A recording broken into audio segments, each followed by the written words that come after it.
পোস্তর উপকারিতা সম্বন্ধে আমরা সকলেই জানি, তাই এই দুপুরের মেনুতে যদি পাতলা ডাল এবং আলু পোস্ত রাখা যায় সকলে কিন্তু তৃপ্তি করে খাবে। নমস্কার বন্ধুরা, টেস্টি ডিশেস বাই রুমা চ্যানেলে সকলকে স্বাগত জানাই। আজকে আমার মেনু আলু পোস্ত।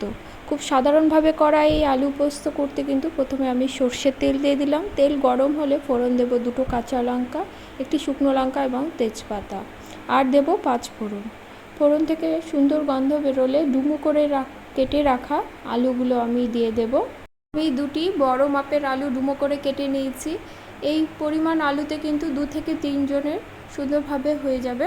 আলুটা দিয়ে কিন্তু বেশ কিছুক্ষণ ভেজে নেব। এবার এর মধ্যে দিয়ে দিব স্বাদ অনুসারে নুন। নুনটা দিয়ে কিন্তু আরও বেশ কিছুক্ষণ ভেজে নিতে হবে।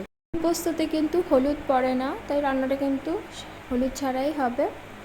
আলুটা একটু ভাজা ভাজা হয়ে গেলে এর মধ্যে আমি 1 চামচের মতো পোস্ত বাটা দিয়ে দেব।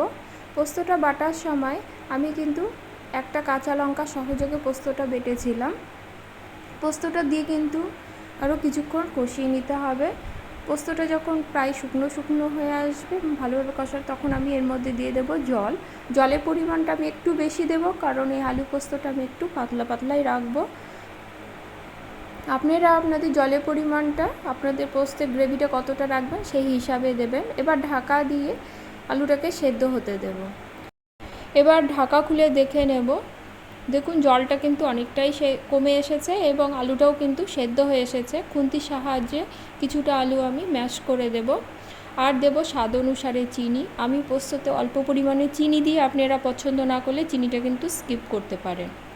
পোস্তটা কিন্তু প্রায় হয়ে এসেছে। এবার আমি এর মধ্যে 1 চামচের মতো পোস্ত বাটা আরও যোগ করব। নামাবার আগে কাঁচা পোস্ত দিলে পোস্তর ফ্লেভারটা কিন্তু খুব ভালো আসে। এবার এর মধ্যে আমি আরও 1 চামচের মতো সর্ষের তেল দেব। কাঁচা সর্ষের তেলের ফ্লেভার কিন্তু এই পোস্তর সঙ্গে খুব ভালো যায়। ভালো করে মিশিয়ে নিয়ে গ্যাসের ফ্লেমটা আমি অফ করে দেব। আলু পোস্ত বিউলির ডাল ছাড়াও যে কোনো পাতলা ডালের সঙ্গে কিন্তু আপনারা পরিবেশন করতে পারবেন। ভিডিওটি ভালো লাগলে লাইক কমেন্ট করবেন এবং সাবস্ক্রাইব করে পাশে থাকবেন। দেখা হবে পরের কোনো রেসিপি নিয়ে। সকলে খুব ভালো থাকবেন। ধন্যবাদ।